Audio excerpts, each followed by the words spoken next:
Okay, hi everyone. Welcome to chapter 6 of The Law and the Promise by Neville Goddard. Now, if you've got this copy, we are starting on page 59 today. And if you don't have the book, it doesn't matter. You can just listen. And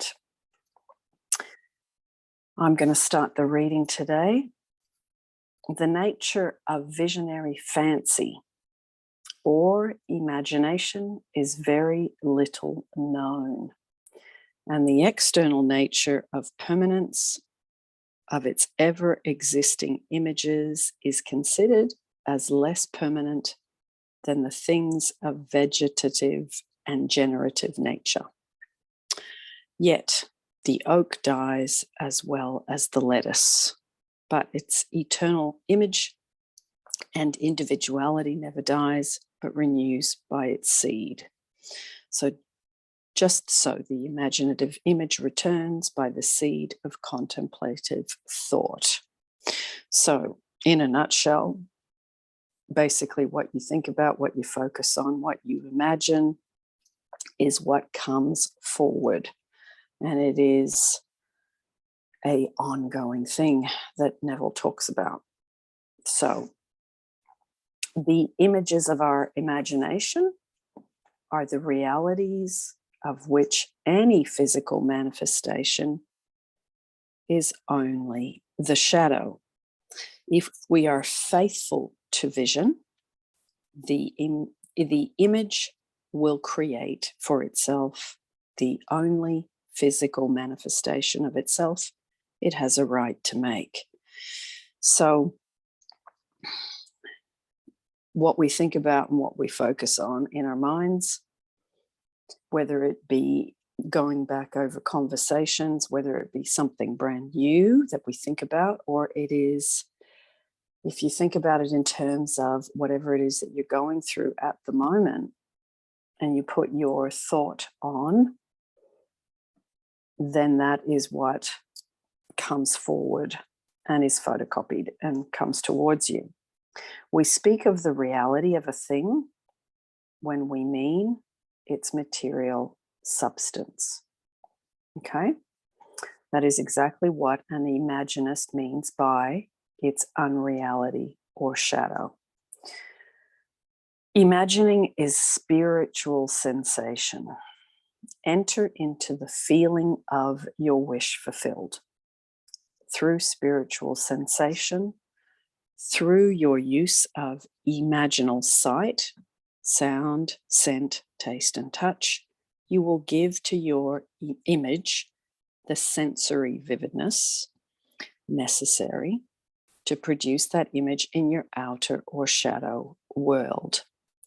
Okay, so 5 senses, very important in imagining. Now, in every scene, you're not going to use all the 5 senses. It's going to be that you pick out what the senses are that are relevant to what you're trying to manifest. So whatever you're going through today that's causing you some disturbance, think about, okay, what would be the imaginal scene that would be a solution to what I'm going through? So whatever's disturbing you, you create a short scene. I think the simpler the better, in my experience of practicing Neville.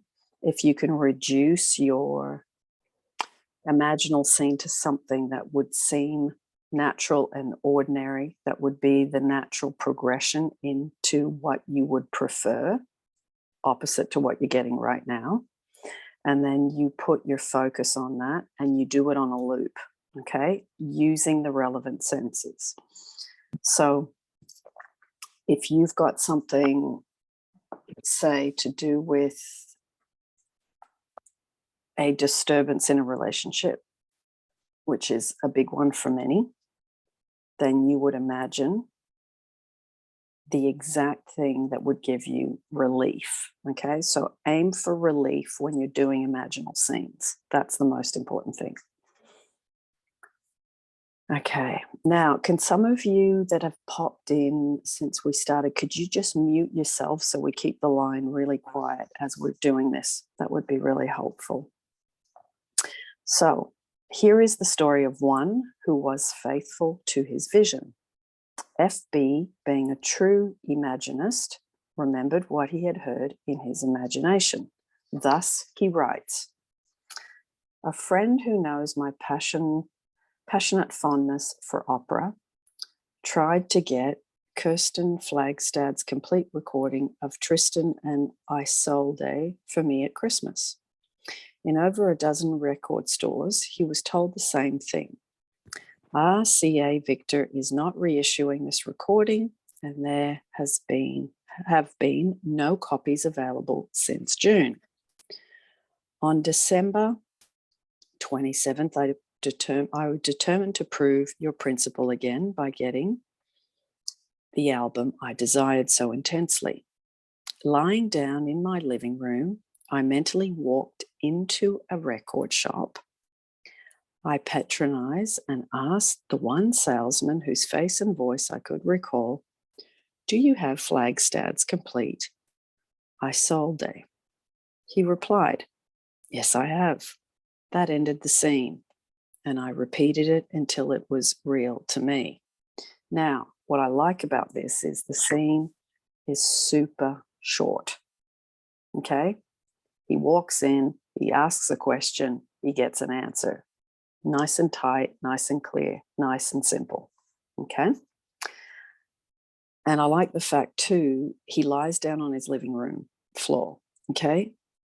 He actually just pulls in, closes his eyes, and hears, for him, he used his imaginal voice. He heard himself say that, and he heard the other person reply. Super simple. Late that afternoon, I went to the record shop to physically enact the scene. Not one detail supplied by the senses had encouraged me to believe I could walk out of that shop with those records. I have been told last September by the same salesman in the same shop, the same story my friend had received there before Christmas. Approaching the salesman I had seen in imagination that morning,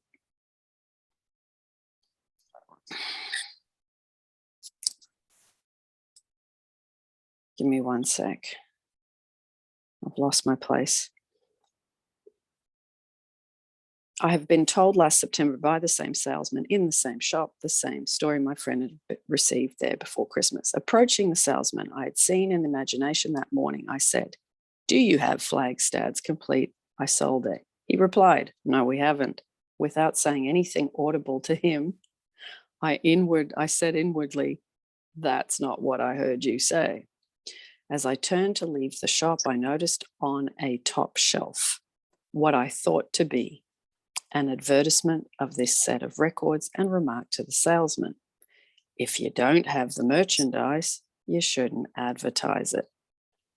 "That's right," he replied, and as he reached up to take it down, discovered it to be a complete album with all 5 records. The scene wasn't played exactly as I had constructed it, but the result confirmed what my imagined scene implied. How can I thank you? FB. After reading FB's letter, we must agree with Anthony Eden that an assumption, though false, if persisted in, will harden into fact. FB's fancy, fusing with the sense field of the record shop, enriched aspects of it and made them his, what he perceived.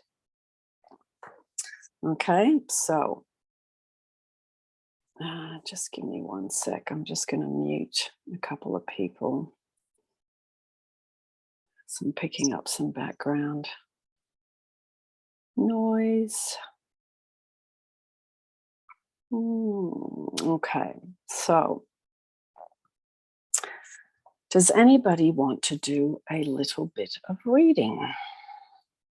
Justice, are you up for it this morning? Well, it's not your morning. Not today, actually. Thank you, though. Okay, no problem. No problem. Does anyone feel like reading? I can keep going, but it's nice sometimes to hear some of you. Oh. Okay, no, not at the moment. All right, I will continue. So, our future is our imagining. In its creative march, FB used his imagination for a conscious purpose, representing life as he desired it to be, and therefore affecting life instead of merely reflecting it. So sure he was that his imaginal drama was the reality and the physical act, but a shadow that when the salesman said, "No, we haven't," FB mentally said, "That's not what I heard you say." He not only remembered what he had heard, but he was still remembering it. Imagining the wish fulfilled is the seeking that finds, the asking that receives, the knocking to which is opened. He saw and heard what he desired to see and hear and would not take "no, we haven't" for an answer. The Imaginist dreams while awake. He is not the servant of his vision, but the master of the direction of his attention. Now, I think that's one of the most important sentences we've read so far. I'm going to read it again.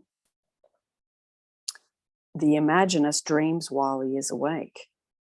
He is not the servant of his vision, okay, but the master of the direction of his attention. So even though the guy said no, he just went into, he didn't go into, "Oh, that didn't work, I'm not going to get my records." He went into, "Hang on a minute, I've been faithful to what I imagined. So what you're saying doesn't actually correspond with what I have launched in my imagination." So he was still able to hold his feeling of security and his feeling of knowing. And I think that was a really important moment in this story. So he held it even in the face of what he had heard. So but the master of the direction of his attention. So it's true, even though the guy said that, he was still able to hold the direction of his attention. And that is, I think, when you become a bit more of a black belt Neville manifester, is no matter what you hear, you go, "No, I know what I heard you say." And you're able to maintain your quiet confidence, because he wasn't verbally, abusive. He just made one little sentence to the guy. He said, "Well, if you're not able to produce the goods, then why are you advertising it?" And the guy went, "Yeah, you're right." And then the whole thing unfolded from there. So think about what situation you're going through at the moment and what is being reflected back to you that is not to your liking, that is not the way you would like it to be. And see if you can practice this thing of holding your vision or holding your confidence, because it is a confidence in the face of not getting what you want. And that, I think, is when you practice Neville, you get better at being able to do that. Okay? Now, imaginative constancy controls perception of events in space and time. So being constant, being able to hold that, being able to control your mind and not cave into, "Oh, I did my imaginal scene, why am I not seeing that?" And then you go into that moment of collapsing. It's you get better at going, "Not to my liking. I will get to the place where my thing is there." And you're able to hold that in the moment instead of trying to revise later. Okay, revision's great, but if you don't have to revise, it's a hell of a lot better. Now, Unfortunately, most men are ever changing like a joyless eye that finds no object worth its constancy. And that's basically when you see what you don't want to see, the joyless eye, you're seeing something that you go, that it's ever changing. But he's saying here, most men are ever changing. They bounce around because they can't hold that. And that is a skill. And that is the Neville skill, is being able to see what you don't want, be aware of what you do want, and then hold the vision and not go into emotional turmoil or mental turmoil or emotional turmoil, because you know that it's not set in stone what you see. Okay. Mrs. GR2 had imaginatively heard what she wanted to physically hear and knew the outer world must conform to it. This is her story. Some time ago, we advertised our home for sale, which was necessary for us to buy a larger property on which we had placed a deposit. Several people would have bought our home immediately, but we were obligated to explain that we could not close any deal until we learned whether or not our offer for the property we wanted had been accepted.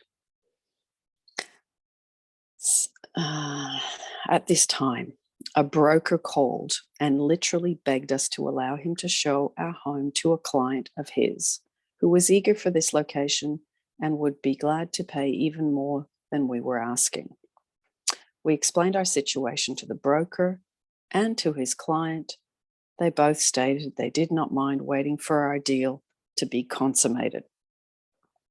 The broker asked us to sign a paper, which he said was not binding in any way, but would give him first chance at the sale if our other deal went through. We signed the paper and later learned that in California real estate law, nothing could have been more binding. A few days later, our deal for the new property fell through, so we notified this broker, and his verbal response was, "Well, just forget it."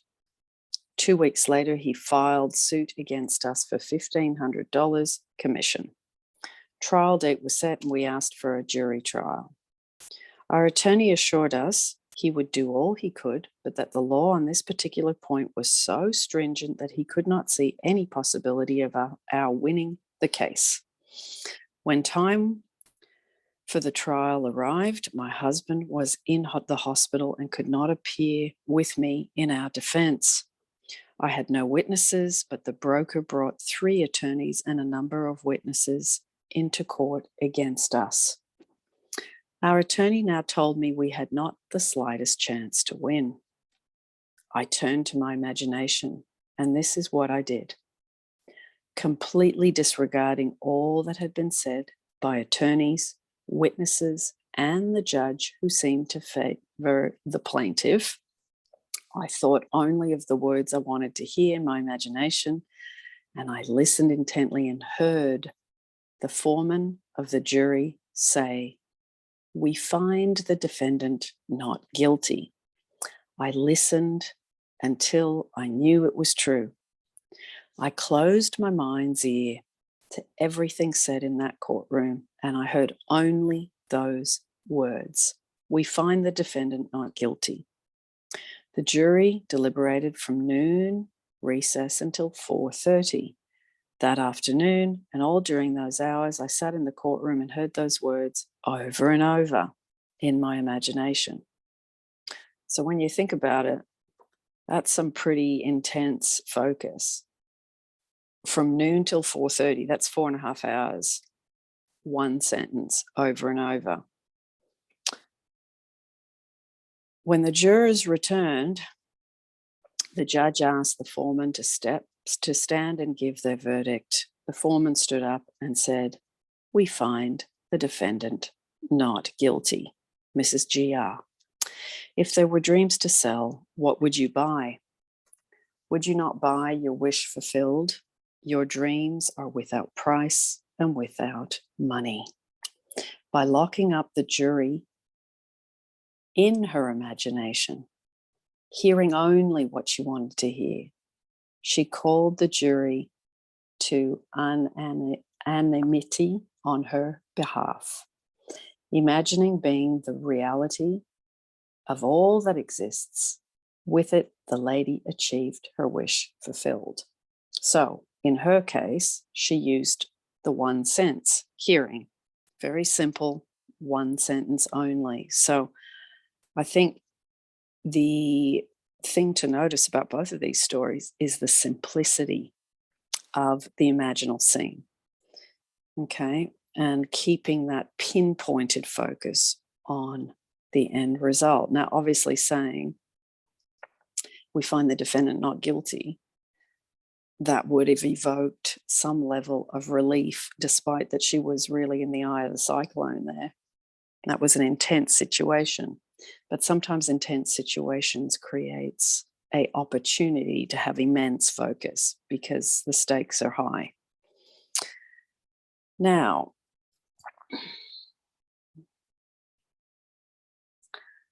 you can put your hand up and ask anything as we read. This is interactive, but if there's no questions, then I just keep going. Now,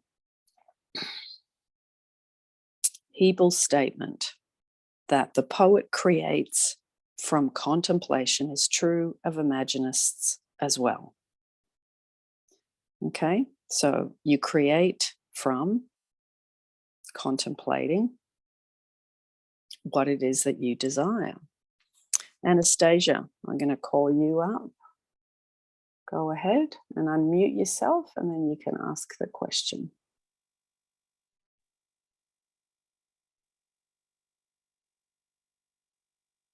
Can you hear me? Can't hear you though, my lovely. You might need to speak up, or there you go. I can hear. Can you hear? Yeah, I can hear Hello. You now. Yep. Hi. Just that again, the too much focus on it, it can create that, yeah, I got it, but at the same time, isn't it like pushing it or asking it or being in a needy, phase? Good question. So it's a thin line between those two. It is. And I think the difference is the feeling place. I mean, in this case, this woman might have been under a huge amount of pressure because she knows everything's against her and she's in a courtroom, which would have been really intense. I think you can do it from a place of neediness, but you can also do it from a place of, I know how to focus, and then I can give myself relief. So if you're getting too intense with the neediness, I think it's doing things to get you in a better state first. Now, Neville doesn't talk about that, but I think that is really important because a lot of imaginal scenes are done from need, especially in the beginning. So I think it's, okay, I'm feeling needy, I'm feeling anxious, I'm trying to do this imaginal scene, so it's not really working. So that's when I think self-love kicks in, and that is a good place to start. So say you need to do an imaginal scene, you're not feeling good mentally and emotionally. If you can spare some time, even just half an hour, go for a walk, go and enjoy nature, have a bath, go to the gym and do some self-love, whether you do affirmations, whether you listen to a self-love meditation, whatever it is. Try and rebalance yourself first and then do your imaginal scene second. I think that's a great way to do it because the fuel with which you do an imaginal scene obviously affects the outcome. So although Neville doesn't talk about that, in my experience, that's definitely helped because sometimes you can't jump out of the neediness that easily. You can't, especially when you're desperately wanting something. So good question, because I think the fuel and what you marinate yourself in prior to doing a imaginal scene definitely affects the outcome. And I would say the speed of the manifestation coming. I mean, definitely. If not, we will all just focus there. We would sit there for 4 hours or whatever, and then we just bang, have it. Exactly. Anyway, thank you. Good question. Okay. Now let's continue on.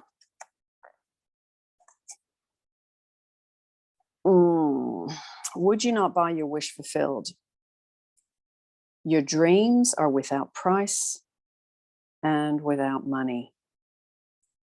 By locking up the jury in her imagination, hearing only what she wanted to hear, she called the jury to unanimity. I can never say that word, unanimity on her behalf.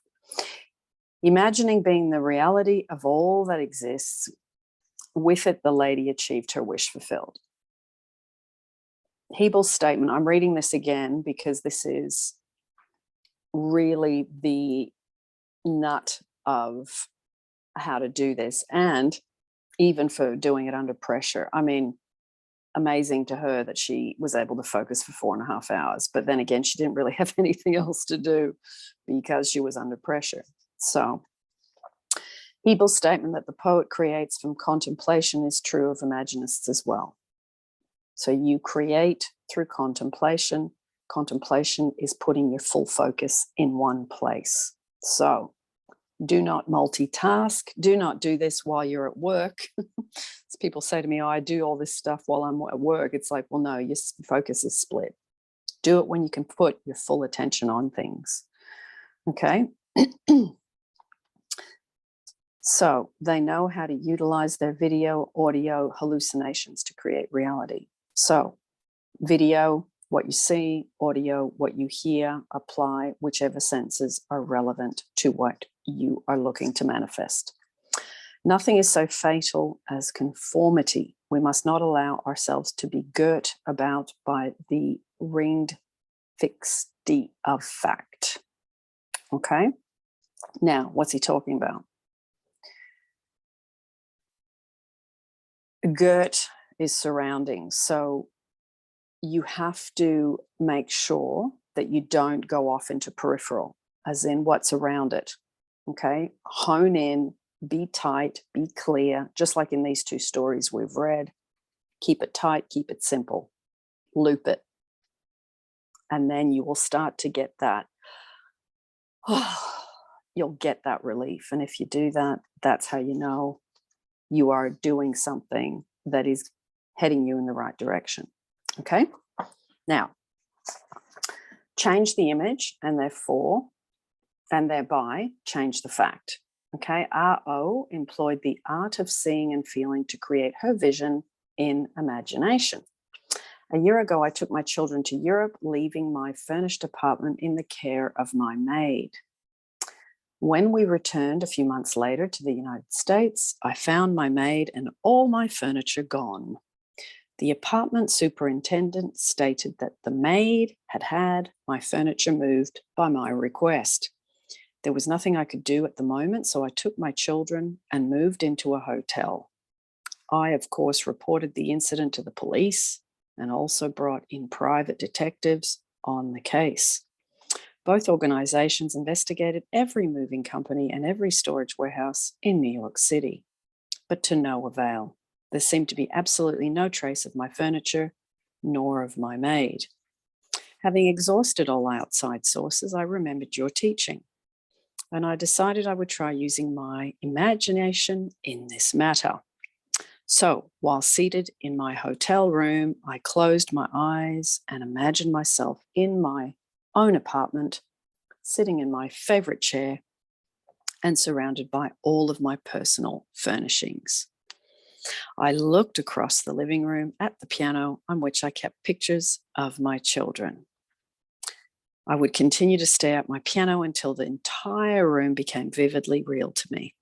I could see my children's pictures and actually feel the upholstery of the chair on which, in my imagination, I sat. Now, what's interesting about this story is she's evoking feeling.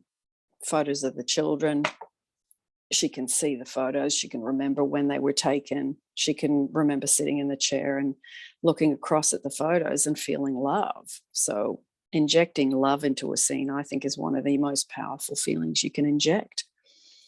So she did it very simply. The next day, as I came out of my bank, I turned to walk in the direction of my vacant apartment instead of towards my hotel. When I reached the corner, I discovered my mistake and was just about to turn back when my attention was drawn to a very familiar pair of ankles. Yes, the ankles belonged to my maid. I walked up to her and I took hold of her arm. She was quite frightened, but I assured her all I wanted from her was my furniture. I called a taxi and she took me to the place in which her friends had stored my furnishings. In one day, my imagination had found what an entire big city police force and private investigators could not find in weeks. This lady knew of the secret of imagining before she called the police, but imagining, in spite of its importance, was forgotten owing to attention being fixed on facts. However, what reason failed to find by force, imagining found without effort? That's a beautiful sentence. I'm going to reread that. In spite of its importance, the imagining was forgotten, owing to attention being fixed on facts. So you're focusing on, I've lost my furniture, I've lost the pictures of my children, where's my stuff, how dare this maid of mine take everything. It'd be very easy to have focused on being angry and wanting to revenge. However, what reason failed to find by force, imagining found without effort. So that real, as Neville talks about, living in the end or living from. So you're living from having what you desire and you're hopping over all the problems. So it's easy to get fixated on the police aren't doing their job. Why aren't the investigators finding anything? And then getting your hands on your hips about it. But she pulled her attention away from all that and then put her focus on having her stuff around her. Very simply. And this is the thing you have to really focus on when you're trying to manifest something, is try to pull your attention away again from the peripheral. What's pulling you towards the facts of you haven't got what you want, you're not going to get it, how are you going to receive it, who's going to give it to you, are they going to give it to me? You get fixated with all this stuff on the outside, which really the frustration, the aggravation comes from looking at what you haven't got. And then you get caught you get fixated in the negative senses, which then keeps the thing away from you. So if you can get to the point where you train yourself, pull your focus away from, I haven't got that. And then the secondary wave, first you have the mental wave, which is I haven't got what I want in your thinking, and then your emotions fall into the frustration, the anger, the hurt, the depression, the anxiety, whatever it is. So when you do this and you get more when you get more skilled at this, you will notice you hop over the mental frustration and the emotional response, the negative emotional response, because you go, problem, ooh, don't like that, click, solution, live from it, live from it, live from it, activate the relief, the joy, the fun, I'm so glad I've got this. And once you get better at that, your results get faster, you see, because you're not handbraking with all that stuff in between. Because the handbraking occurs when you don't believe the solution is possible.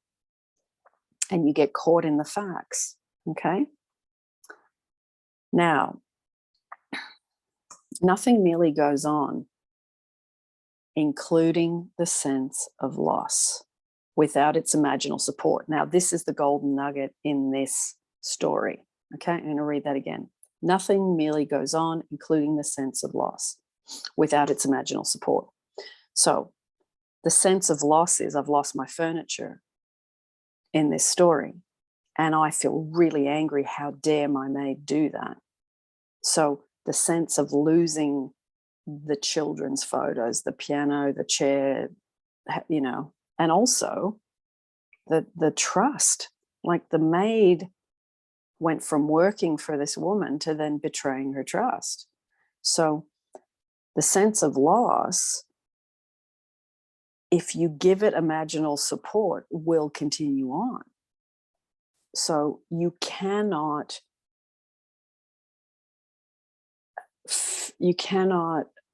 pour that fuel onto the situation. You must remove and pull that back, that sense of loss, okay?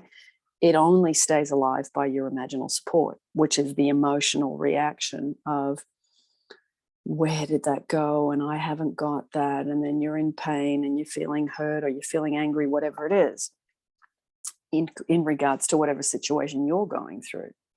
Okay, so you must get better at removing your attention to the loss. Okay, now, sounds easy to say, of course, but it takes practice.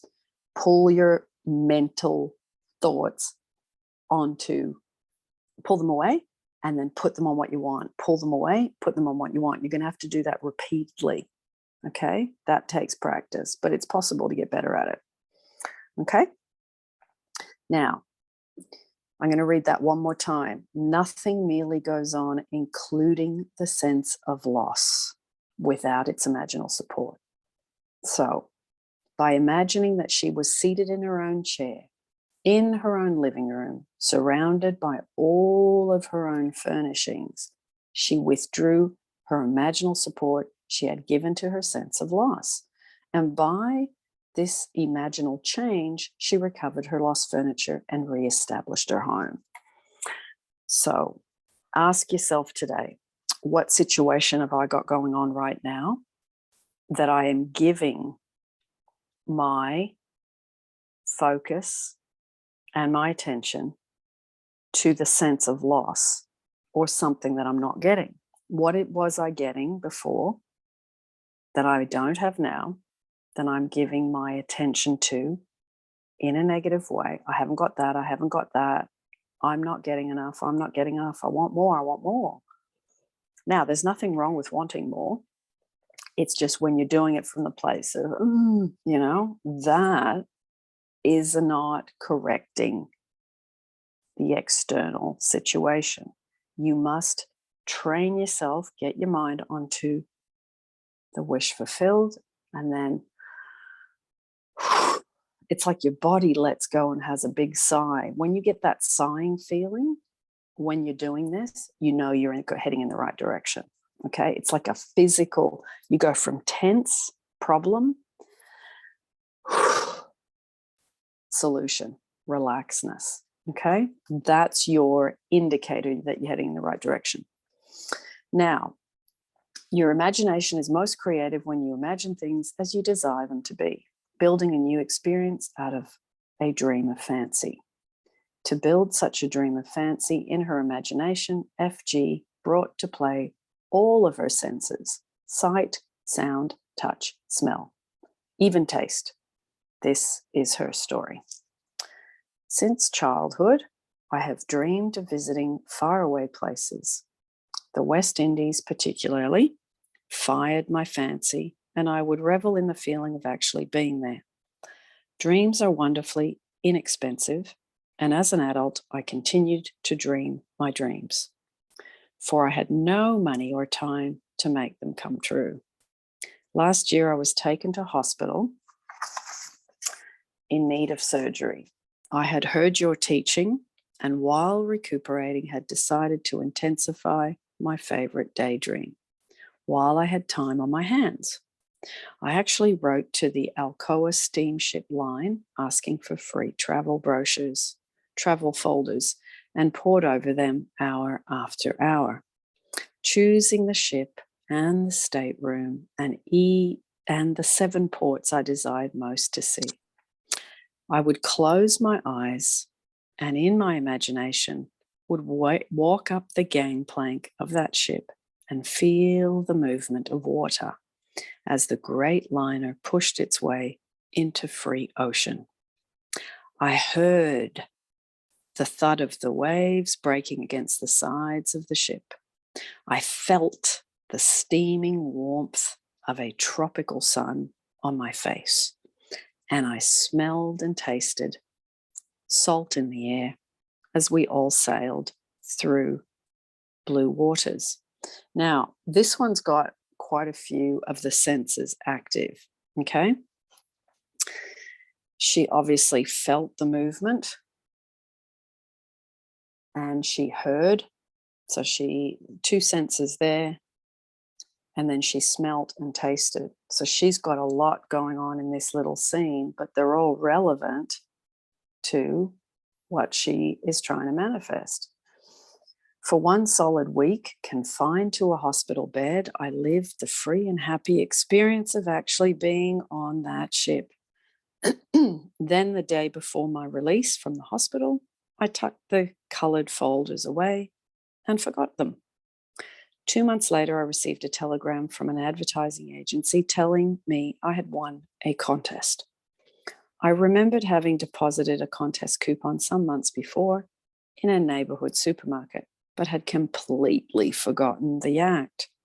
I had won first prize, and wonder of wonders, it entitled me to a Caribbean cruise sponsored by the Alcoa steamship line. But the wonders didn't stop there. The very stateroom I had imaginatively lived in and moved about in while confined to a hospital bed had been assigned to me. And to make an unbelievable story even more unbelievable, I sailed on the one ship I had chosen, which stopped in not one, but all of the 7 ports I had desired to visit. To travel is the privilege. To travel is the privilege, not of the rich, but of the imaginative. So ask yourself this. Have I, in my current situation that is being challenging to me, have I made a commitment like this woman to imagine for this amount of time? Now, the woman in the courtroom did 4.5 hours straight. This woman was in hospital and pretty much focused on this, it sounds like, fairly consistently for a week.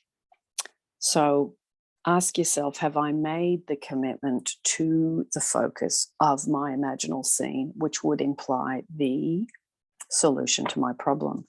Consistency and focus, I think, are extremely important.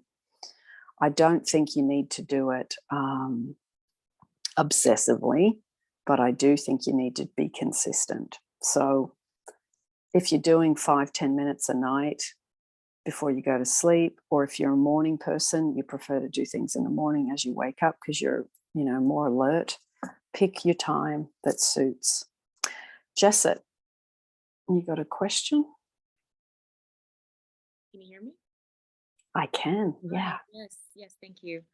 Sorry, I always have questions. Yeah. So thought-provoking. Question on this. So these are great examples of consistency and focus. However, the solution, so to speak, was sort of cut and dry. And what I mean by that is the one that was in the jury room obviously wanted to be not guilty.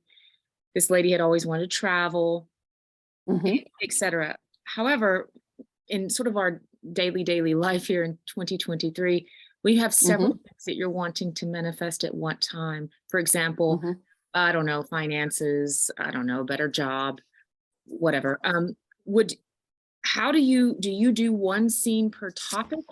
And what would you decide to focus on? For example, with money, there's 1,000 ways you could get it. You could inherit it. You could have a lottery ticket. You could be gifted it. You could find it. You could have a bonus. What do you do in those situations? For example, if you're trying to, I don't know, manifest abundance in that area, manifest abundance in other areas such as love or health.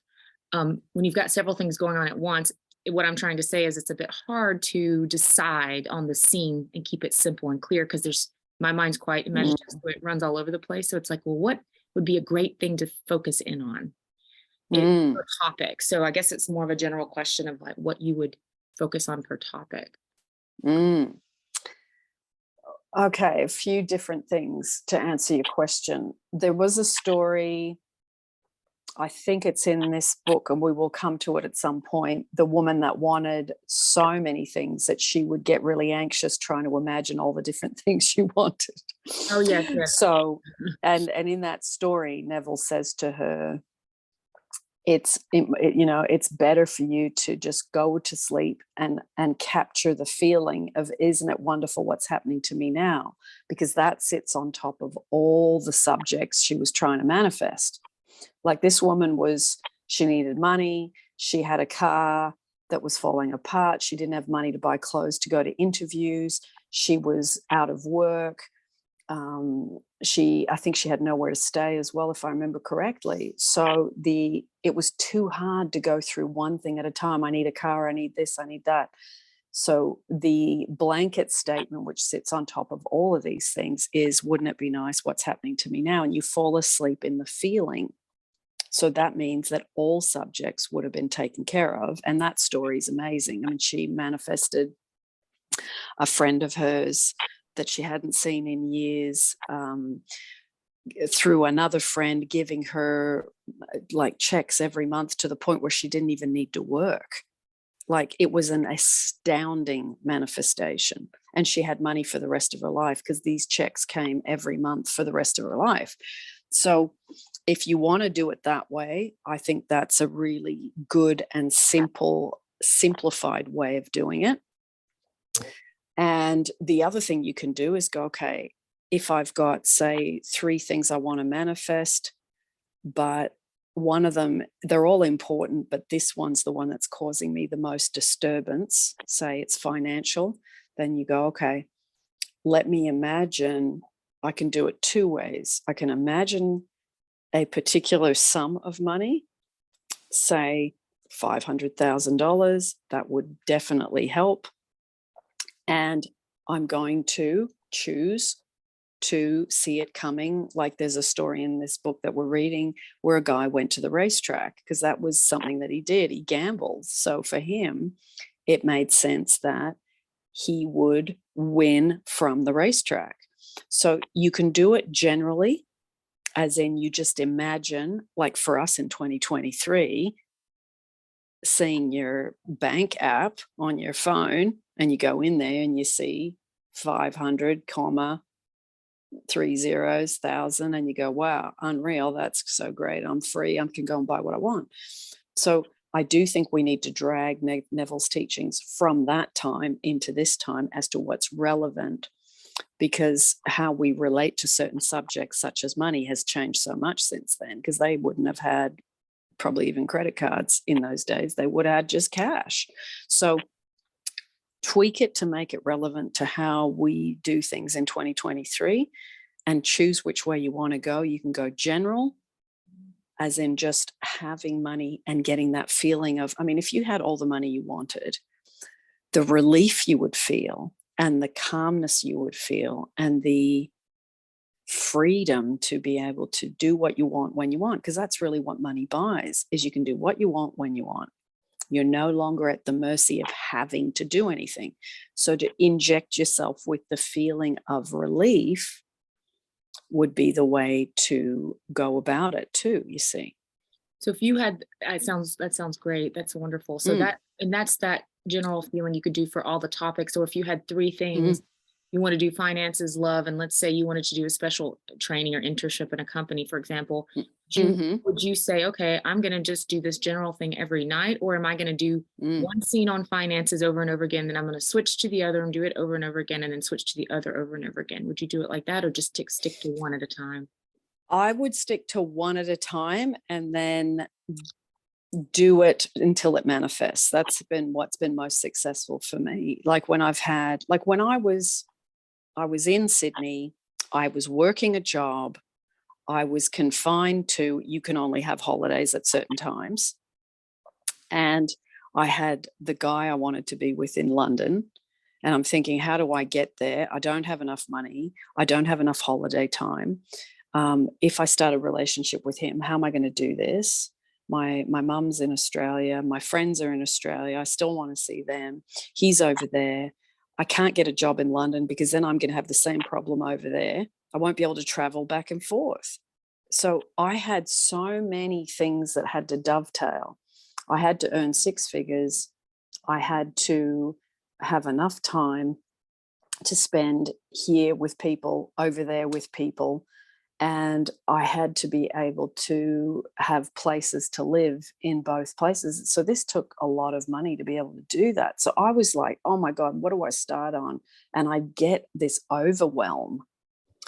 So what I thought was, okay, this has to do with money, with travel, with love, and with being free.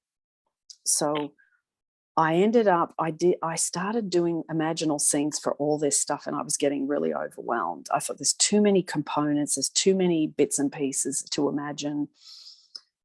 And then I thought, how do I simplify? I kept saying to myself, how do I simplify this? How do I simplify this? How do I make this simpler?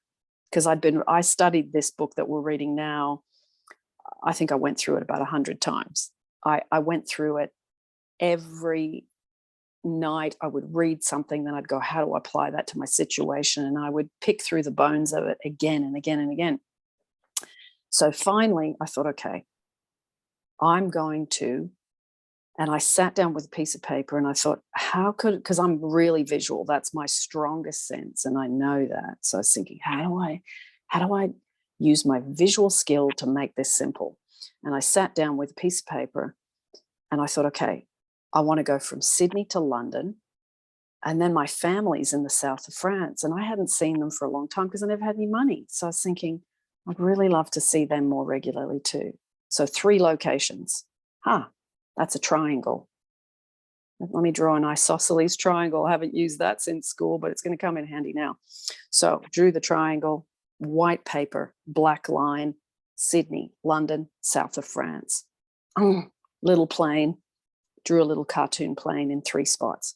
So that implied that I had the money, that I was traveling, that I was able to see everyone without having to see all their faces, because in every place there was lots of faces. And I thought, I can't imagine all these people. It's too much for me to focus on all this detail. So doing that simplified everything. And once I got that, and that took me probably about 6 weeks to simplify, because I kept finding other ways of doing it, but I was still thinking, still too complicated. So that triangle, black on white, the little moving plane, that was easy. And it was cartoon-like, childlike. And that was then what I started to imagine every night. And I just saw the plane moving around the triangles, and it would make me laugh. And as it made me laugh, it released my stress. And as it released my stress, I made my first trip, and I made a statement. I now travel 4 times a year, fully paid. And I remember laughing as soon as I said it and went, ha, ha, ha, ha, how's that going to happen? And then I went, not focusing on the how's it going to happen. I'm going back to my triangle and I'm imagining. And I persisted until it hardened into fact. I mean, you guys probably know the rest of my story. I've got my person in London. We've been together about 10 years. I've got my mum here. I'm with her today. I'm at her place right now. And I've got, an apartment to live in London. I stay with my mum when I'm here. And I have money to move around and I travel. And it becomes it all did this, but it was persistence in going from feeling really stressed to, I can do this. And I would get overwhelmed. I would get total overwhelmed because there were so many moving parts. But I kept reading this book and I kept saying, focus on the triangle, focus on the triangle, focus on the triangle. And eventually the simplicity of it creates a pinpointed focus. Wow, you're such a gem. Agnes, such a gem. What a wonderful example. That was very, very helpful. Thank you so much. Oh, good. Yeah. And just that I understand what you're saying about when you got a lot of stuff, you're just going, oh my God, where do I start? And it's reducing the overwhelm to focus and clarity. And that's all. So whatever like you mentioned, all those topics, go, okay, I mean, you might do a triangle and put a dollar sign. You might put somewhere you want to travel to, Bahamas or something, and then you might put love, and you might put a ring for marriage or something. So you could do a triangle with simple pictures like that imply the end result. But if visual isn't your strongest skill, it doesn't matter. Do it as an audio. Hear a friend saying something to you. Look at, where is my strongest sense? It's usually visual or audio, but those senses aren't always relevant to your specific scenes. So look at, what are the relevant senses to the scenes that I want to imagine? So for me, it was definitely visual. It was travel. So visual was seeing the movement. So think about that when you go, okay, of all the things I want to manifest, yes, I can do, isn't it wonderful what's happening to me now? And I will fall asleep in that relief. But if I'm going to do something during the day or at night as I fall asleep, as in something to back up all these things I want, let me really tighten it up with a super pinpointed focus in what I see or what I hear. Okay? Great. Thank you. Okay. Now, let's continue on with chapter 7, moods. Okay, this is an age in which the mood decides the fortunes of people rather than the fortune decides the mood. I love that, because it's basically saying you're not reactive. You're not just reacting to what you've got on the outside. Once you understand, I mean, that's how most people live. That's happened to me. Oh my God, how am I going to deal with that? React. Whereas a person that is a conscious creator and using Neville's teaching goes, that's not to my liking. What have I been thinking, feeling, and focusing on that's there? And I need to shift myself over here. So you don't judge it like, oh, look at what I've got. How did I get here? You go, hang on a minute. It's like when you run out of gas. You don't go, oh, how did I get on empty? Why have I done this again? I should have, whatever. You go, oh, no gas. Go to the petrol station, put some gas in, and then off I go. You don't judge the fact that you're on E, on empty. You don't care. You just correct it. This is how you deal with this too. You go, that's not to my liking. I must have been focused on things that got me here. So this isn't set in stone. Let me recorrect what I've been focusing on and be more deliberate and be more conscious instead of letting my mind wander around doing whatever it wants. And I'm going to focus on that. I'm able to focus so that it transforms my situations. So it's not the mood that decides the fortune. It's the fortunes, rather than your fortunes deciding your mood, you decide the mood, and then it impacts your fortune. It impacts your situation. It changes your results. Okay? So that's a beautiful, simple statement. If you understand this, you get to the point where you are more deliberate in your focus, and you are more deliberate in what you put your feeling place on. CW, you've got a question? Yeah, not a question. I have I guess like a testimonial. You said to talk about anything that's come up during the course. And it piggybacks off of what we were just talking about. I remember the very first session we were talking about abundance, and you told me like, just go on walks and, say, I am free, get that feeling of being free. And I've been doing that consistently. And a couple weeks ago, maybe even like a week ago, I was like, let me just count like the money I have, just like randomly. I had like some cash I was getting out. I don't even know why I was getting it out. I had a couple of savings accounts, and I counted it all up, and I had an extra, and I'm serious, $13,000. And I cannot tell you where it came from. I did not work extra. I actually worked less because unfortunately I was sick over the holidays. I got the flu. So I actually worked less than usual. And I cannot tell you where that money came from. It literally doesn't make any sense. So it just showed up in your bank account? It just showed up, or you didn't? I honestly, I can't tell you where it came from. Something was fantastic. Count this money here. And I was counting it up, and I had a number in my mind of like what I thought I had. And I was like, what the hell? And like, I got this like warm feeling all over. And I was just so relieved, and I like laughed. And I was like, where did this money come from? Because nothing else has changed. I haven't gotten a new job, no pay raise, no extra income, nothing. And I was like, oh my God. That's fantastic. Isn't it great when it's almost like you pull your attention away from any disturbance or any, like, because with money, it's so easy to get really fixated and to be looking at your banking apps or to be calculating and to be looking to, you get into this state. So I think that's such a great example. And I do think the I am free is a really good one for money, especially for people that have grown up poor.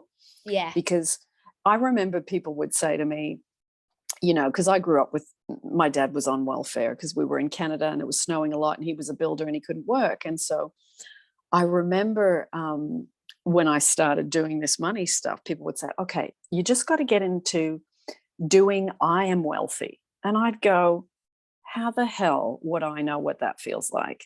Yeah. I grew up with no money. I don't know how I'm wealthy feels like. And saying I am rich, those two affirmations have never worked for me. They are a head thought. They've got nothing to do with my emotions. I cannot connect to I'm wealthy and I'm rich, but because of how I grew up. But if I say I am free, that I can understand, because you walk on a beach on a weekend, even if you're working. So I'm glad you said you've been using that one, because that one, it's like it expands out to so many different things. Yeah, and it just sort of took like the pressure off. Like I wasn't stressing, I wasn't having the pressure, and I could just breathe and just feel like relaxed. And I was also doing a lot of self-love, like a lot of stuff around worthiness, like feeling worthy, feeling good enough, loving myself, lovability. I was doing a lot of your self-love meditations too. Oh, but I'm telling you, I cannot tell you where it came from. I literally can't tell you. Yeah. No, thank you so much. That's so great. Do you want to write that story and send it to me, and I'll read it out on the YouTube channel, because it's really good to hear a good simple money story. Yes. I'll email I think that's terrific. Okay, that's lovely.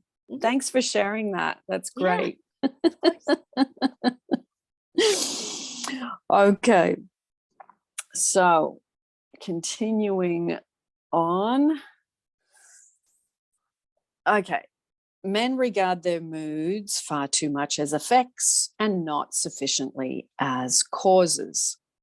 Moods are imaginal activities without which no creation is possible. Now, that's all a little bit complicated. So you have an emotional feeling, okay? So that you think that, okay, I've got no money, or I don't have any love, or that person doesn't want me. Then you think you have an emotional response to that, but it's actually the other way around. And this is the hardest part to realize, is that we have a feeling or we have thoughts on a particular subject, and that is slow released over time. And eventually you see the evidence. Eventually being, it could be a day, it could be a week, a month, 6 months, a year. But Neville talks about this in Seed Time in the Harvest. We forget the seeds we plant, and then we see a harvest and we go, hang on, I don't want that harvest. So you got to be, let's say, observing your thoughts fairly frequently on a particular subject that's not working to be able to correct it and change it. Okay. So, of course, what we saw in childhood, what we heard in childhood, and then in our teens, then it becomes often our beliefs. And we get that from the people around us, whether it's a teacher, a brother, a mother, a father, whoever raised us, whoever was around us, really close friends when we were growing up. They shape our beliefs. Now, we think our beliefs are ours, and they are, as in now they become yours, but who did you get them from, and were they good ones? That's the important thing to notice, because we can change our beliefs on any particular subject at any time with being conscious. So we say that we are happy because we have achieved our goal. We don't realize that the process works equally well in the reverse direction, that we shall achieve our goal because we have assumed the happy feeling of the wish fulfilled. Moods are not only the result of the conditions of our life, they are also the causes of those conditions. So that's what I was referring to. What you think, feel, and believe the most about love, what you think, feel, and believe most about money, what you think, feel, and believe most about your workplace, what you think, feel, and believe most about your body, that is going to outpicture itself. So when you see people, even people, like in particular people that you don't know that well, say people that you work with, you know a little bit about them, but you don't know a lot. You will know a lot about their internal world by seeing what they're living, as in, how do they look in terms of health? If they're not healthy, if they're popping, meds, if they're really overweight, if they look depressed, that tells you that they've got repetitive, habitual, negative thoughts on that particular topic. So, when you're in the lunchroom and you hear someone making a comment about, oh yeah, I can't go away because I haven't got, enough money or whatever, you know that their collective consciousness around money is more poverty than wealth. So you will see so much evidence in people that you know and you don't know as to what their set point is on any particular topic. So it's really interesting. I mean, I find even just sitting on a bus, you're hearing conversations around you, you go, that person, and usually the conversation is a lot of the time negative because people feel a need to release what they're worried about, what they're bothered by. So you will hear these snippets of conversation and you go, okay, that person's set point on money isn't great. And I find on the bus, I'll revise for people on a regular basis. I hear what they said and then I go, let's imagine them with a huge amount of money falling into their lap. They receive a windfall, and you can correct and revise for people as you're moving around, sitting in a cafe on your own, sitting on a bus, walking in a park. You hear someone go past talking, someone else on their phone. All these bits and pieces give you information about where people are at. Okay. Now, moods are not only the result of the conditions in our life, they are the causes of those conditions. I'm going to read that again. One of the most powerful statements in this chapter. Moods are not only the result of conditions of our life. They are the causes of those conditions. So what you're living right now is a cause. It is why you have what you have. You have what you have because of what you've been thinking, and the mood, the emotion, the feeling that you inject into it. So the aim is to transform your mood, your emotion, and your feeling about all subjects a bit over time. It's like this is a constantly evolving thing. It's not set in stone. It's not, where you can't change it. It is only as good as you are today. Okay? In the psychology of emotions, Professor Ribbett writes, an idea which is only an idea produces nothing and does nothing. It only acts if it is felt. So we know Neville wrote, feeling is the secret. So you can have a thought about something, but if you're not connected to it emotionally, but really, when you think about it, if you really want something, the emotion's there naturally, isn't it? You don't go, yes, I would love to have love. You go, I'd really love to have a great relationship, or I'd really love to have $1 million. The emotion's just there if it's something that you desire. The desire in you evokes the emotion. So if you have an idea that you have no emotion to, then it's not really a strong desire. Usually with a desire, the mind and the heart and the guts, because that's where the emotions are, in your tummy, that's where you know it's something that you really want. And you don't really have to go, I wonder if I want that. When you want something, you know you want it. It's just there. So injecting that emotion can happen more naturally the stronger the desire is. Now, if it is accomplished by an affective state, if it awakens tendencies, that is to say, motor elements. Okay? The lady in the following story so successfully felt the feeling of her wish fulfilled, she made her mood the character of the night, frozen in a delightful dream. Most of us read and love fairy tales, but we all know that stories of improbable riches and good fortune are for the delight of the very young. But are they? I want to tell you of something unbelievably wonderful that happened to me through the power of my imagination, and I'm not young in years.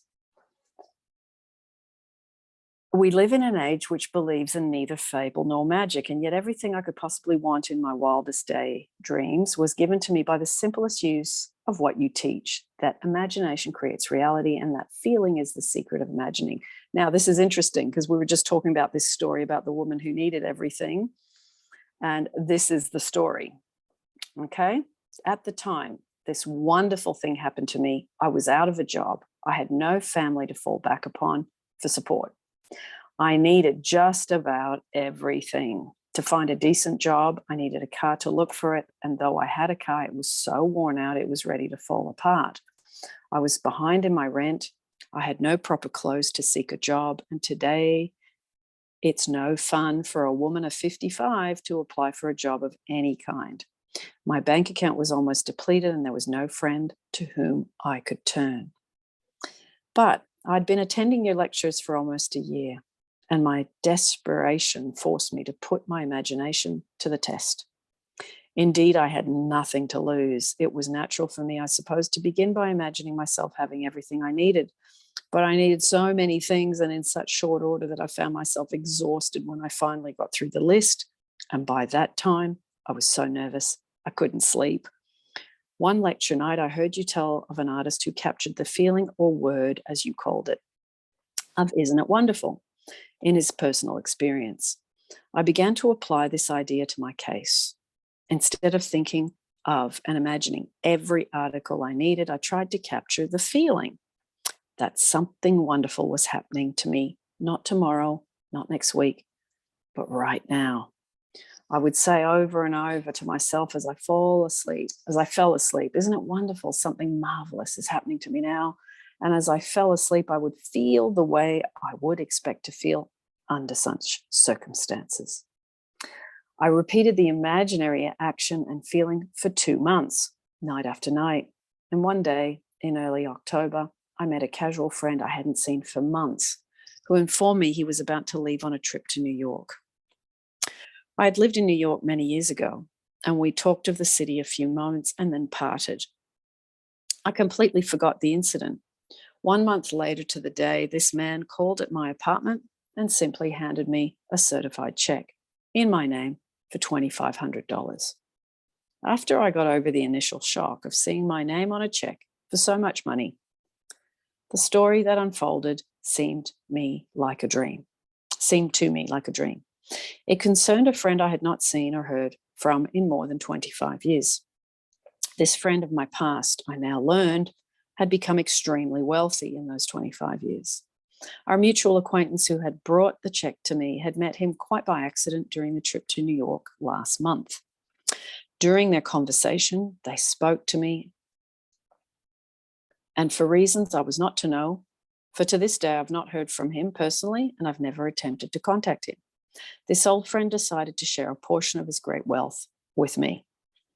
For the next 2 years, from the office of his attorney, I received monthly checks so generous in amount that not only covered every necessary requirement of daily living, but left much left over for all the lovely things of life: a car, clothes, a spacious apartment, and best of all, no need to earn my daily bread.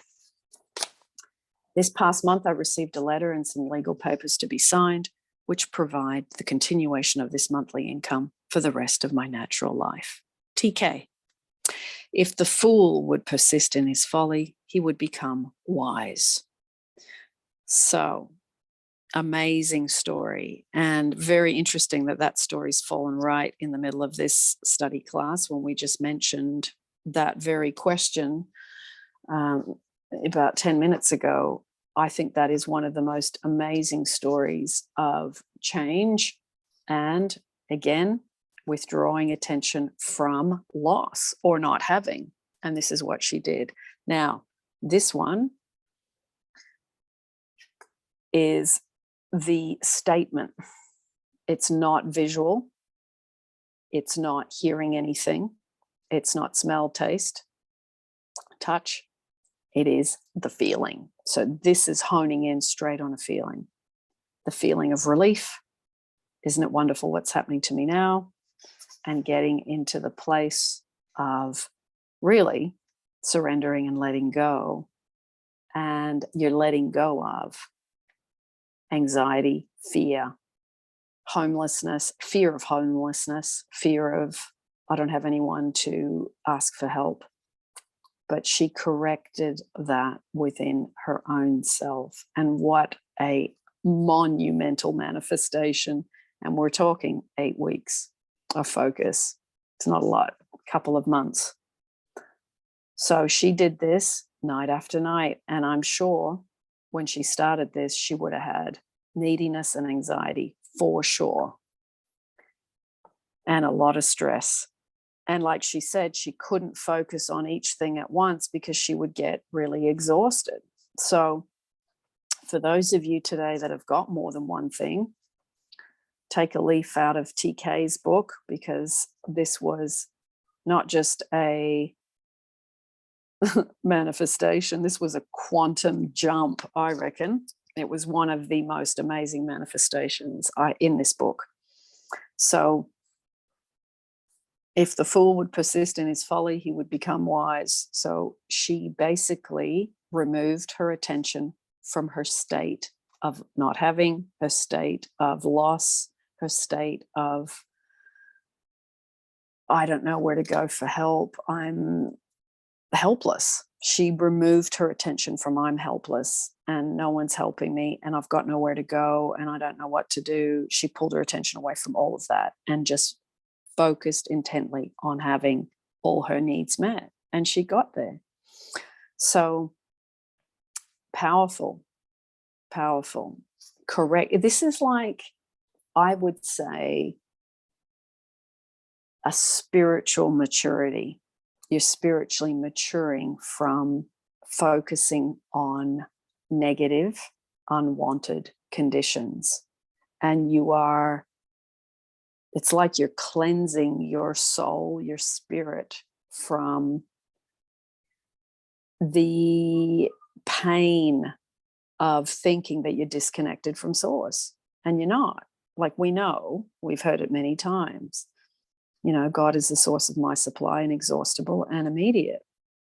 But how many people actually focus on that and marinate themselves in that and fertilize themselves with that enough to change that, whatever that is, because we're all going through different things at different times. So like in the case of me having all those things and getting really overwhelmed, this was the story that I read again and again and again, because I thought, my God, she was in a worse state than me. I mean, at least I had a job. But it was the internal transformation of pulling away from intense fear and anxiety, that stuff that keeps you awake at night, the fear that's in the marrow of your bones, because you think, how can I change this? This is too big.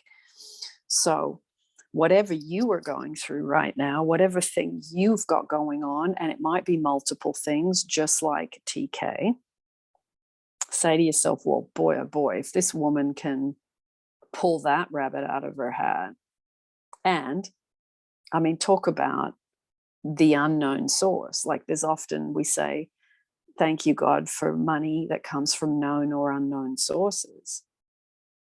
The unknown source was the jewel in this story, someone from 25 years ago. And it just so happens the friend must have knocked on her door and saw that she was living and stressed because of lack of money. That would have been pretty obvious, because when you're in that poverty state, people can feel it. So this guy was smart enough to pick up on it. And then he told the other person, and then the other person generously overflowed the wealth to her. So it's like the golden links in the chain. And you don't have to worry about any of that. That just lines it. As soon as you are in the state itself is the magnet. You magnetize to you the state that you are in. So if you feel unloved, you're not going to attract love. If you feel poor, you're not going to attract money. If you feel unhealthy and you're having thoughts of being sick, you're not going to attract health. You're not going to correct your health condition. So you must become fused with the state. That is the thing that you need to do the most when you are doing Neville's teachings. You must fuse yourself with what you desire, as in feeling, because in the terms of what I was saying about feeling wealthy, I'd never felt wealthy. I don't know what that feels like. Didn't grow up with money. I know what poverty feels like. I know what anxiety about money feels like. I know what not being able to sleep because I can't pay my bills feels like. But I didn't know what it felt like to have money. So I had to work out how to get into the state of wealth without being wealthy or having ever felt wealth. And I had to work on, how do I get there when I don't know what that feels like? So it's asking yourself, if I've never had love, how do I know how to feel love? It's answering those questions. It's going in and pondering, well, have I ever felt love for a pet? Have I ever felt love for a family member? Have I ever felt love for my best friend?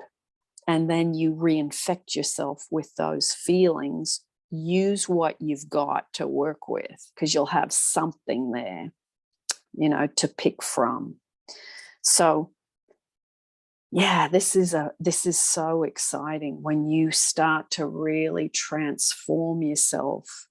Yes, the desire is manifesting, but it's a spiritual transformation, because you are now plugging into infinite intelligence, God, source, whatever word you prefer, and saying, I remember how to reconnect to you, and I remember how to get to the place where the goods are delivered to me, because I am now remembering the feeling place, you see. CW, go ahead. Yeah, it's funny because when you said that, it reminded me that the moment I calculated the money I had, and I saw it was like 13,000 something, and I literally was like shocked, and I just had this like relief come. And it's funny that you're saying, figure out the feeling of what it would feel like, because it's the same exact feeling I had on my walks when I would look up the sky and I would say, I'm free, I'm free. And I wasn't even thinking about money when I was saying I was free. I was just happy and walking and breathing and looking at the trees and, just going about my business, being happy. I'm free. I'm so thankful I'm free. I have all this freedom, and just like skipping. People probably thought I was a little cuckoo because I was walking down the street with a little pep in my step, smiling. And it was that same exact feeling that I had me walking down the street, but I wasn't even thinking about money when I was saying I'm free. I know. And that's what's so great about money and freedom, because money and freedom go together. Because when you are in poverty, you feel trapped, and that's the opposite of freedom. So that, I like what you said, you weren't even thinking about money. And that's what I think is so good about I am free. I am free really means that you can do whatever you want, whenever you want, but you're not associating with money. So therefore you can get in the back door of feeling free more easily. And then the money follows, because you have actually tapped right into how you would feel if you had wealth and riches. You would feel that level. So what you've done is you've matched the state needed to pull the money towards you. Feeling free is the best way. Yeah. And another affirmation I said was, I'm so happy and grateful that my life is so carefree. I said that one too. Like, my life is so carefree. I'm so thankful for that. But I was just using, I don't have a care in the world. And that wasn't even about money either. It was just, I'm not stressed. I'm nothing. I don't have a care in the world. And I tell you, it does not make sense. Like, there's no factual way that I can tell you how, when I did the calculations, I should have this money. It doesn't make any sense, but I'm going to keep it, and I'm excited, and I'm going to use it. Yeah, so exactly. Yeah. That'd be a good affirmation. Wow, I have no idea where all this money comes from. Let it keep coming. Let it flow.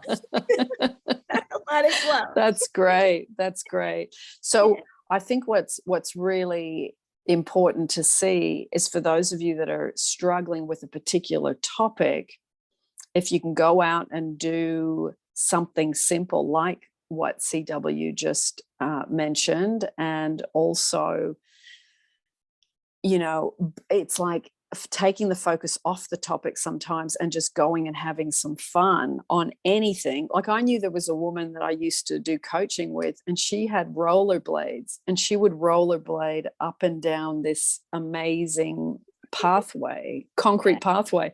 And she had so much fun doing that. And for her, that was how she let go and allowed. And I remember thinking, that's a real sense of freedom, what she was doing. So it's finding a way to get into that free-flowing freedom, because when you're free, you're happy. And that is such an important part of it. The happier you are, the more relaxed you are. And it's hard to get happy and relaxed when you got something stressing you out. It sounds, just relax. Just let go. It's like, I tried. I don't know. Like, I've had times where I go, you need to let go, you need to surrender, but I'm hanging on mentally.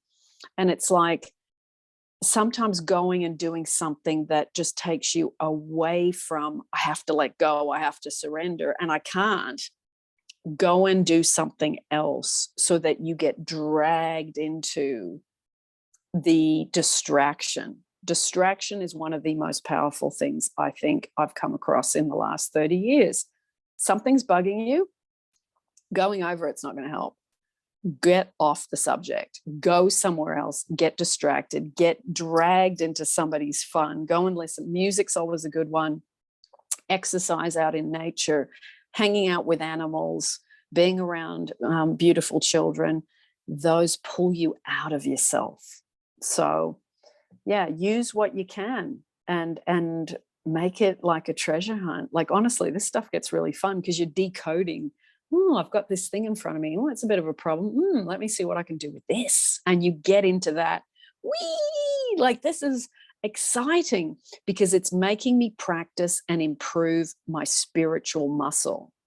And it's making me more resilient. It's making me understand the laws, and it's making me use the laws to really flourish my own garden, so to speak. So excellent. Lovely, lovely. I used to read this book because I couldn't sleep because I was in a huge amount of pain in the night. And I remember it was like this electricity would go through my body. I could not sleep from the sheer joy and excitement that it just would run through me, because this was like, my goodness, these people have had some serious problems and they've totally rectified them. If that can happen for them, these are ordinary people. This isn't an expert. This isn't someone in a TED talk. This isn't someone who's got a PhD in blah, blah, blah. These are ordinary people. And I think that's the thing that I found so wonderful, is that I knew that if they could do it, then it was possible for me. And this is the book of all the books I've read of all time in 30 years. This is the book for me, because it was it's like person to person, student to student. It's not teacher to student. It's not you're in a better position than me. It's just you transformed your problem and I'm still on the other side of my problem. But if you can do it as an ordinary person, so can I. So you listening today, the same is applicable for you. Whatever you've got going on, whatever problem's bothering you, whatever you've been trying to manifest and it's not working, say, you know what? I'm going to perfect myself upon this. And I'm going to get better at disciplining my mind. I'm going to get better at concentration, at focus. And I'm going to see what rabbit I can pull out of the hat with this situation, just like these people. CW, go ahead. Sorry, I don't mean to hog or anything. No, it's all right. But what also came up like in this session and talking was about when reason and force can't do it, but imagination can. Yes. And that was really the lesson I learned, because like from the very first time we were talking, I was saying, like I have, the good job, a good career, but like for whatever reason, I just could not get into overflow or abundance. I could just get by, so no matter what I was doing, no matter how hard I was working, I just couldn't get over the hump. So it's like what reason and what force couldn't do, my imagination, my state, my mood could. And that's what we were talking about earlier. Like, what was the lady with the furniture? How it said like, oh, she, what reason and force couldn't do, the police force couldn't even do it. Her imagination did in a day. Yes. So it's like I've been working so hard my entire life, not being able to get into overflow. And then after a couple months of saying I'm free, I've gotten rid of it. Yeah. So it's like, and it's almost like that in all situations. Like the woman who like was 55 and she had all the stuff going on. Like, and reason would not dictate that she would be able to get out of that situation. That randomly some person that she met long years ago would just decide to be her benefactor for her entire life. You would think that's logically impossible, I know. That's and like profound. In the court too, when she said her lawyer said, no, like it's the law, it's hard and fast, it's all against you. Logically you would say, well, the law is against you, you're going to lose. Yeah. But her imagination, trumped all of that. That's right. It's like, if you believe, it's almost like the same thing, like when you go to the doctor and they go, oh, you've got cancer, you've got 3 months to live. So the doctor has planted a seed in your head because of what he has seen and his experience. But what he has not factored in is your ability to heal yourself, because you're in control of your body. He's not. He's just giving you a diagnosis. But what happens is people believe the doctor and then they die. Yeah. So you go, okay, exactly like the woman in the courtroom. She heard all that, but thank God she knew about imagination creates reality. And she went, I'm going to block this out. I'm stressed right now. I'm in the courtroom. Everybody's against me.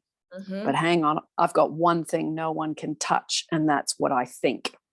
Yep. And so it's a powerful thing when you're going, this is like the David and Goliath story. You're going against the big thing, the thing that's against you. But what's against you really is not other people. You're playing against yourself. Because if you believe the doctor, you walk out of the doctor's surgery, you're the one that does that to you after you leave. The doctor said it to you once, but then you go over and over that you're going to die, and then the doctor is right. So you have to look at whether you accept or reject what people give you. And she rejected that she was guilty. And she signed those papers really because she'd been misled, the woman in the courtroom, because it was a binding thing. And then, those people were dishonest and deceptive. They said, I'll just sign this. It's just a little whatever. But they didn't tell her the truth. So it's like when you can hold to your conviction and be focused, it's almost like you got to stand in the eye of the cyclone and all this stuff's racing around you. And you go, this is not between me and them. This is between me and me. And it's how good I am at my thought. That's it. Yep. What you choose to persist in. And what That's you have it. faith in, and what you have faith in. Because he talks about, do you have faith in the unseen, which is your imagination, in your mind, or do you Yeah. have, or do you believe what, everyone is telling you, or the 3D? Yeah. Do you persist what the doctor said, or do you persist what you know to be true for yourself? Like, do you persist in your own, what you want, your imagination? Yeah. Yeah. Which is I am healthy, I am or healthy. I am free. Yeah, Yeah, exactly. I am free. I am strong. Yeah. I know, it's profound, because you all of a sudden see you need no middleman. The doctor, the courtroom, the lover, whatever. Yeah. You are reinfecting yourself with whatever conversation bothered you, with whatever the diagnosis from the doctor is, whatever was said, whatever, advice. You are the one that then reinfects yourself. So if you want something to harden into fact, as what Neville talks about again and again, look at what you are playing on the topic of the desire that you so want. What am I doing? I mean, you can say, okay, am I doing this 50% of the time? It's hard to see the percentages, but you will know by how you feel when you think. Do you get the, or do you get the, yes, I'm going to do this? Do you get excitement? Do you get fun? Do you get that adventure feeling? Do you get the freedom feeling? Or do you get the depressed, anxious, fearful thoughts? That will tell you which side of the line you're on. So, and the thing is, it doesn't matter what side of the line you're on, because you can shift the needle with practice. Yes. Thank you so much. Lovely. Nice little bits. Okay. How much time have we got? I've got about another 20 minutes. So does anybody feel like reading? I mean, I'm happy to keep reading. I'll read. I don't mind. Okay. Yeah, go ahead. Lovely. You know where we're at? Is it Sir Winston? Yes, correct. Okay.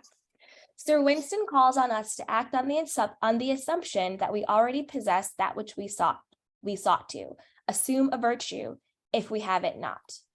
Is this not the secret of miracles? Thus the man with palsy was told to rise, take up his bed, and walk, to mentally act as if he were healed. Matthew 9, 1-8, Mark 2, 1-13, Luke 5, 18-25, John 5, 1-17. And when the actions of his imagination corresponded with the actions which he would physically perform were he healed, he was healed. This is a story about which some may say it would have happened anyway, but those who read it carefully will find some room to wonder. It begins 1 year ago as I left Los Angeles to visit my daughter in San Francisco.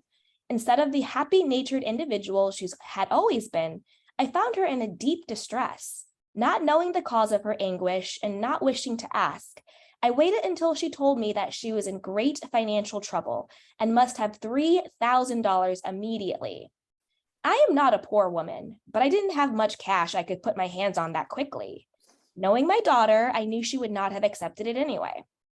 I offered to borrow the money for her, but she refused and instead asked me to help her in my way. She meant using my imagination, for I had often told her of your teaching and some of my words must have struck home. I immediately agreed on this plan and with the provision that she would help me help her. We decided on an imaginal scene we could both practice that involved seeing money coming to her from everywhere. We felt money was flooding toward her from every corner until she was in the middle of a sea of money. But we did this always with a feeling of joy for anyone concerned, and we had not thought of means, only happiness for all.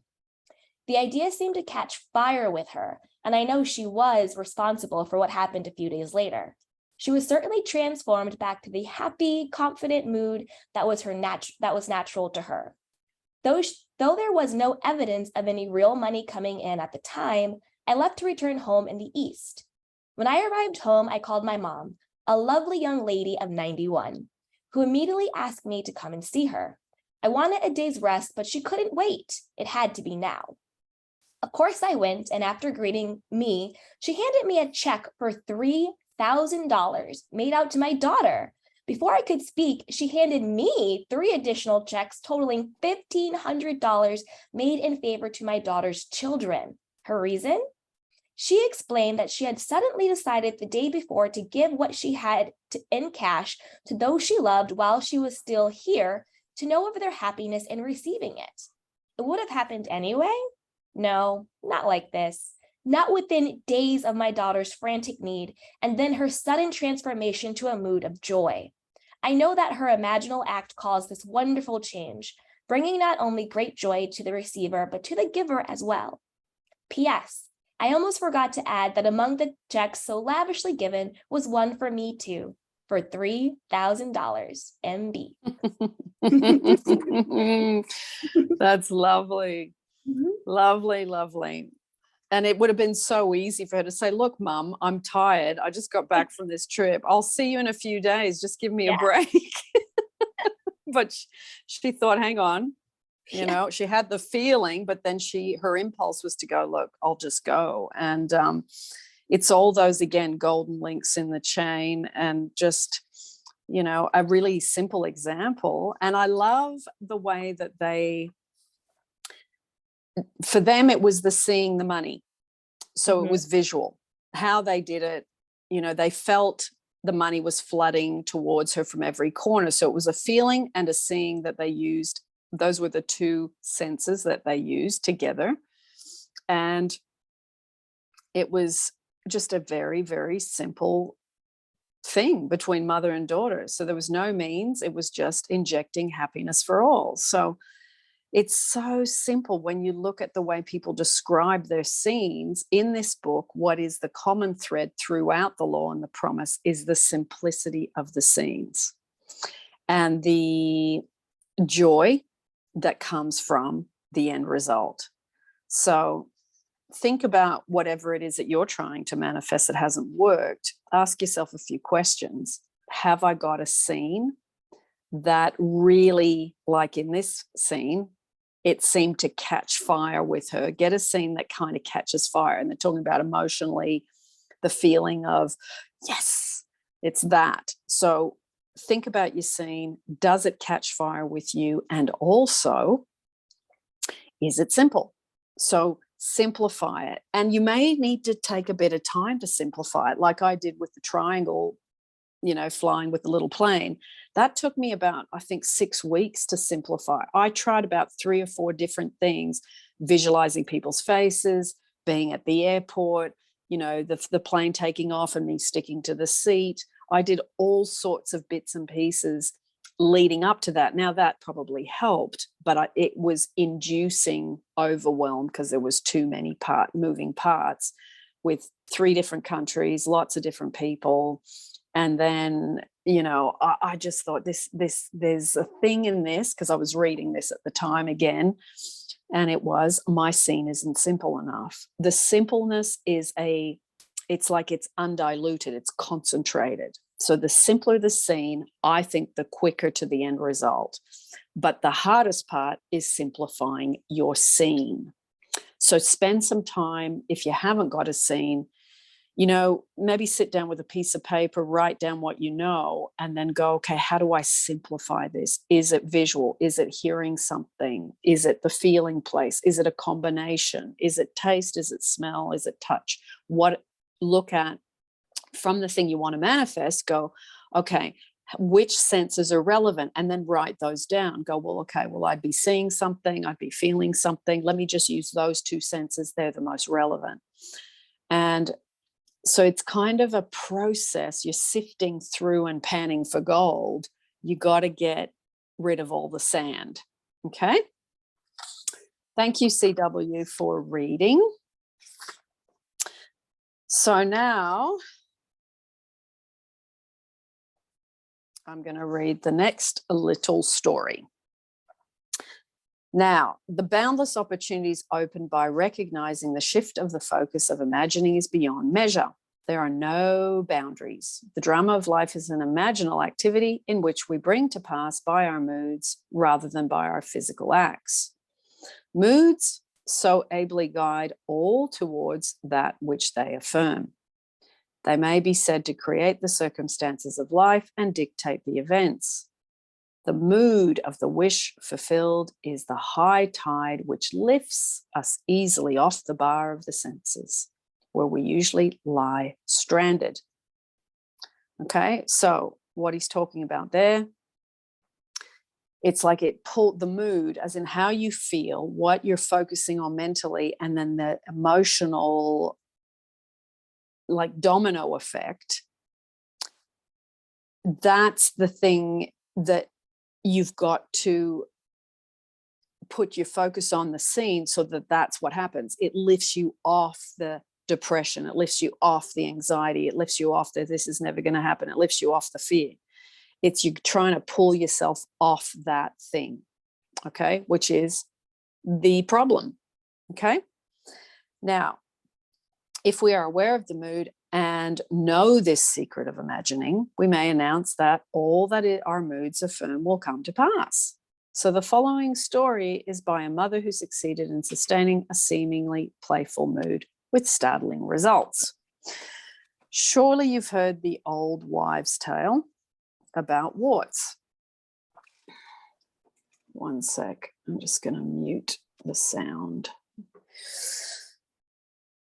That if a wart is bought, it will disappear. I've known this story from childhood, but not until I heard your lectures did I realize the truth hidden in the old tale. My boy, a lad of 10, had many large, ugly warts on his legs, causing an irritation which had plagued him for years. I decided that my sudden insight could be used to his advantage. A boy has a lot of faith in his mother as a rule, so I asked him if he would like to be rid of his warts. He quickly said yes, but he didn't want to go to the doctor. I asked him to play a little game with me that I would pay him a sum of money for each wart. This suited him fine. He said he didn't see how he could lose. We arrived at a fair price, he thought. And then I said, now, I'm paying you good money for these warts. They no longer belong to you. You never keep property belonging to someone else, so you can no longer keep those warts. They will disappear. It may take a day, 2 days, or a month, but remember that I've bought them and they belong to me. My son was delighted with our game, and the results sounded like something read in old, musty books on magic. But believe me, within 10 days, the warts began to fade. And at the end of 1 month, every wart on his body had completely disappeared. There is a sequel to this story, for I've bought warts from many people. They too thought it was great fun and accepted my 5, 7, or 10 cents a wart. In each case, the warts disappeared, but really only one person believes me when I tell him his imagination alone took away the warts. And that person is my young son, JR. Man imagining himself into a mood takes on himself the results of the mood. So remember that. What emotion you have, what feeling you have, what mood you have, if you're using Neville's words, is what gives you the results. If he does not imagine himself into the mood, he is ever free of the result. So if you don't imagine the correct mood, if you don't feel the correct mood, if you don't imagine the solution, if you don't live from the end result, then you will be free from the result. You won't get it, in other words. The great Irish mystic A.E. wrote in The Candle of Vision, I become aware of a swift echo or response to my own moods in circumstance, which had seemed hitherto immutable in its indifference.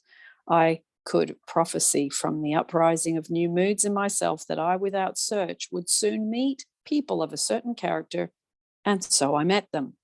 Even inanimate things were under the sway of these affinities. So people respond to you, money responds to you, your body responds to you, the things you desire respond to you, jobs respond to you, your boss responds to you, your family members respond to you. Everything is a response. So if you are not getting the correct response, as in correct being what you desire, then look at what you are doing, change you, as Neville says, nothing to change but the self.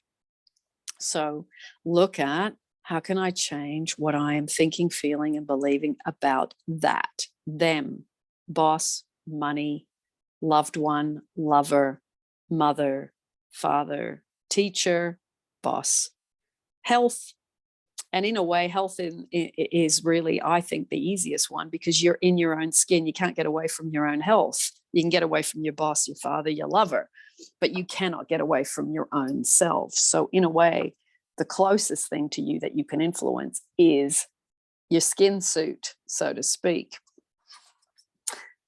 So does anybody want to, I won't go into chapter 8 because we can start that next time. We've still got about 9 minutes. Does anybody want to comment on anything we discussed, or does anyone want to share anything or ask anything?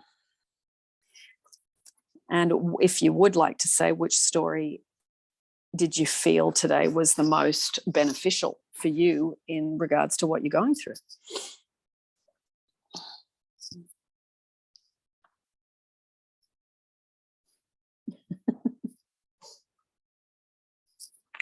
No. Okay. Well, that hopefully will give you something to play with until next month when we go into chapter 8. We're about halfway through the book now. So perhaps before next month, because all of you would have something that you would like to manifest or something you'd like to transform, have a think about, okay, how can I apply a few things from today? One, if I am overwhelmed with too many things, can I use the "isn't it wonderful what's happening to me now" and go into sleep? Let me practice that for the next 4 weeks. Secondly, if you are getting caught with the, oh my goodness, there's too many moving parts, like in the example that I gave you with mine, how can I simplify it? So spend some time really thinking about simplification. How do I make this simpler so that when I imagine it, it's pinpointed, super clear, on a loop, like the guy in the record store, one sentence. Okay. And in the woman in the courtroom, one sentence.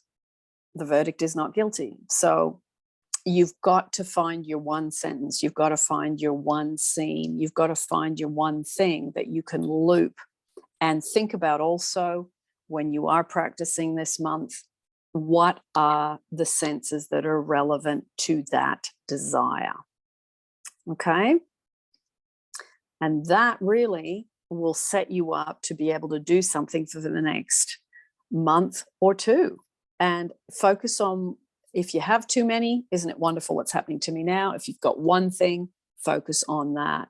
The other thing I want to say is, I find if you are focusing on one thing, try not to jump around to too many, because you scatter your energies and then you delay your manifestation. Focus on one, manifest that. Focus on the next thing, manifest that. Now, I've heard people say, oh, I've heard Abraham Hicks say, and you just focus on it. You do it once and then you let it go. For me personally, that's never worked, because I enjoy firstly thinking about my desire. So doing it once is not something I want to do. I want to think about it more. So focusing on something again and again is pleasurable. It keeps the line of energy between you and that thing connected. So, if you're someone who can do it once and let it go and never think about it again, great, but if you're not, the persistence and the focus and the concentration and the discipline is a fun practice. Okay. So thank you everyone for your little messages. I can see them popping up. Mary, I saw your comment there before. Just email me. My email address is in the description of every single YouTube. I will see if I can get into the chat. Hang on, I can type it into the chat. And then you can email me and then we can work out something. And thanks for joining in, everyone. It's lovely to hear your stories and your questions, and just hear, what's happening. And and lovely, CW, your story about money today. I look forward to hearing what you did, in more detail, like a little chronological thing, so I can read it out on the channel. So thanks, everybody, for joining in. I hope that you can now move forward and apply what we've learned and read today. I think there was a wonderful stories from Neville, and I'm so grateful that people in those days did send things in. Obviously, it was via letter, and it was a lot more old school, but see, it doesn't matter whether technology exists or not. If imagination creates reality, it creates reality in any day and age. So lots of love, and feel free to unmute yourselves to say goodbye if you want to, and then we will sign off. Bye. Thank you. Goodbye. Bye. Thank you. Bye. Thank you. My pleasure. My pleasure. Bye, everyone. Thank you. And have a wonderful month.